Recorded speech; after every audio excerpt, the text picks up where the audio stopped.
Micah, you guys went to the ball denial with Peyton Willis quite a bit there.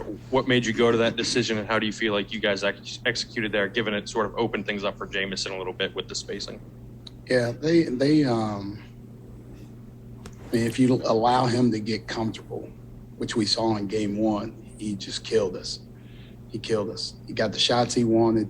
He hit Curry where he wanted to have it. Like, he just tore us apart offensively. So we did it a little bit in second time we played him, and then tonight we just had those guys pick him up full and tried to pressure him as much as possible. And it still opens you up to Curry's pops, but the further out he was on the floor, now Curry's catching it a little bit out further on the floor. Now he's not in the spot where he's comfortable catching it and shooting it where they killed us the last time. So that's why we extended it a little bit further. I thought Dalian and Sam did a good job of picking him up, and then we switched it some with certain matchups with Pickett late and just tried to keep different guys on him to mix it up. We'll go to a question all the way on the left. Austin Groff, Com Radio, Penn State Com Radio. My question for you, Coach, is there's a couple games this season where you guys were stagnant in the first half, struggling to get going, especially against Rutgers, Northwestern at home on senior night. But what do you tell your team, especially with Seth on you doesn't hit a field goal? What do you tell your team when they're not hitting those shots? Yeah, there were a lot more games where we were stagnant in the first half as well. You just named the conference, but we don't have time for that. We just talked about at halftime, I felt like we played a little bit rushed, right? We see what they do, right? We prepare for what they do, and then you try and attack it. But sometimes it takes a little bit of time to see if they've changed something or to kind of settle into the game. I didn't feel like we settled into the game in the first half. We were playing pretty fast.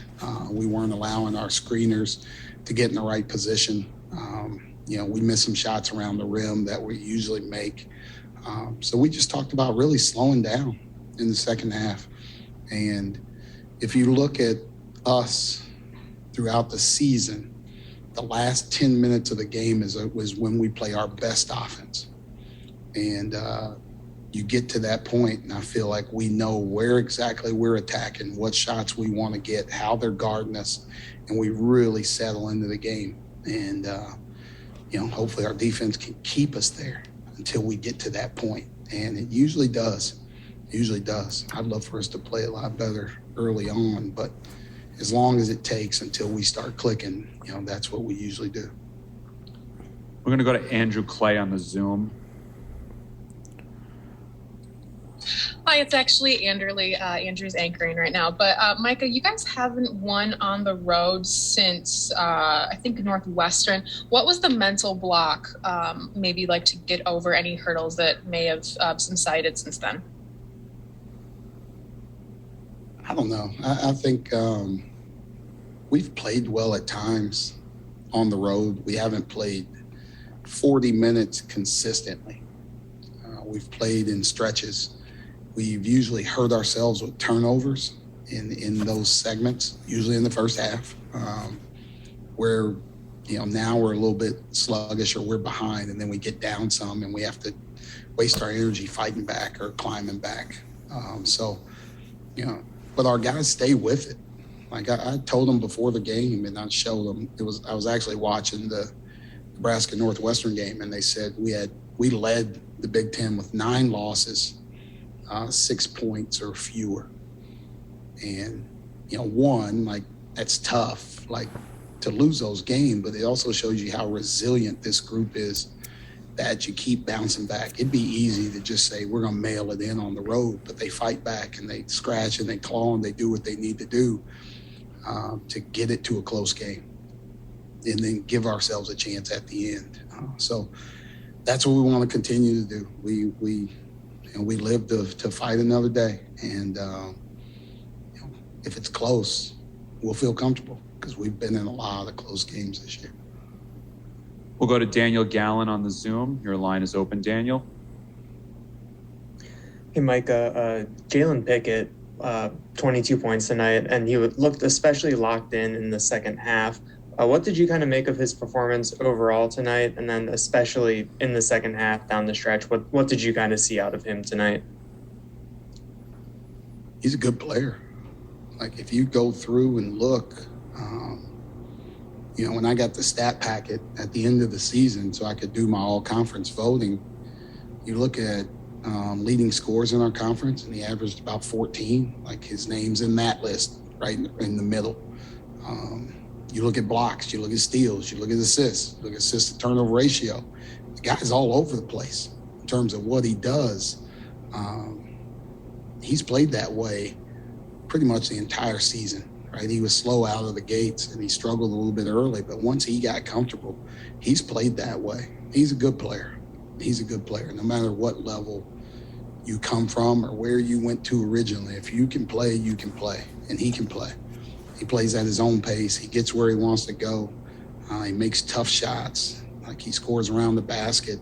They go under him. He steps back. He hits a three. He makes the pass to John there late when he jumps up like he's going to shoot and dumps it down to him. Like that's savvy. That's understanding the game. That's understanding the situation. The guy doesn't get rattled, and the guy never comes out of the game, and he doesn't complain one bit. And it takes a lot. It takes a lot of heart. And he's a competitor. He's a warrior. We'll go to Mark Brennan on the Zoom. Micah, you only played 7 guys. I wonder how you go about handling the next 24 hours or so heading into the next game in terms of guys kind of getting to where they need to be physically and rest-wise and that sort of thing. Thanks. Yeah, we trust our guys. We have great support staff, and we got our guys out of here as quickly as possible, and to get back to the hotel to eat, and then start the recovery process. And it's something that we were expecting to come here and win and play tomorrow, right? So we've had this in our mind of what our plan's going to look like and how we're going to get ready to play this next game. And my expertise is not that, right? But you hire good people and then you allow them to work. And Justin and Greg will do a great job getting our guys ready. We'll go and walk through our game plan, our scouting report. We'll get our guys off their feet, and we'll come in here. And the one thing is, no matter if they're tired or not, I guarantee they're going to come in here and fight tomorrow. All right, we're going to take 2 final questions in person on the right and then in the middle, and then we're going to wrap it up. Micah, to piggyback off what Daniel asked, when do you sort of notice Jalen getting into those sets and getting down into the post more, and when do you sort of start to make the concerted effort to get him the ball in those situations? Yeah, you look at it, and it might be something that you see early, but you can't go to it exclusively, right, and give them a time to adjust. Right? There's some things you got to keep, you got to hold. Like you see something, like we may run something. We ran a play at the start of the game, and Dalian got a wide open shot, right? I'm like, we're going to hold this and run again in the second half, right? If I run it back to back, they're going to know how to guard it. They're going to think about it, right? They're going to figure out what to do. Same thing with Pickett and those post-ups or whatever it may be.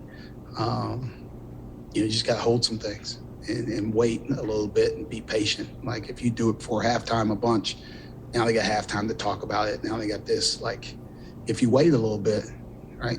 Now they don't have as many times to get in the huddle and meet and talk about what they're doing and change up, to different things. So we got a lot of tricks.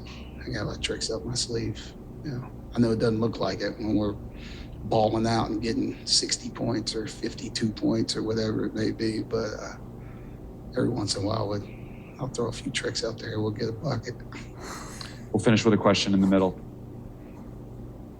Micah, you touched on how your offense really steps up in the final 10 minutes. On the other side of the ball, you hold Minnesota to 2 for 12 shooting, if my numbers are correct, over the final 8 minutes. What do you credit that performance from your defense to?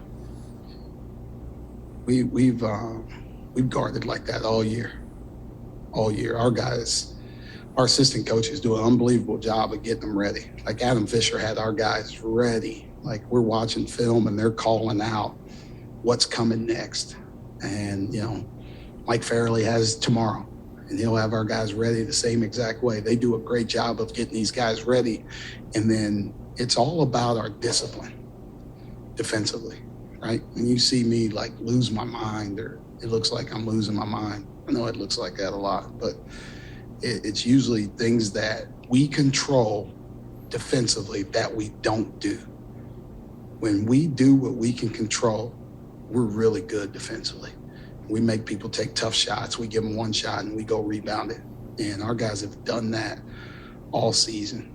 And they just dig in deeper and deeper, and as the game goes on, and you just keep wearing on people and wearing on people and wearing on people, and hopefully you're taking their legs. Now some of those open threes, it just doesn't quite feel the same, right? That was an old, like, Brad Stevens, this guy I used to work for.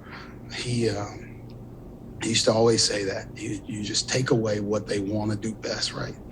You just squeeze the life out of people. And now the one time they get that open three, they haven't seen it all game, and it usually doesn't go in, right? Because they're not getting that shot that they normally get every single time. That's what our guys are doing. They're just taking away A and making you go to B. And then we're guarding B as tough as possible and making you go to C.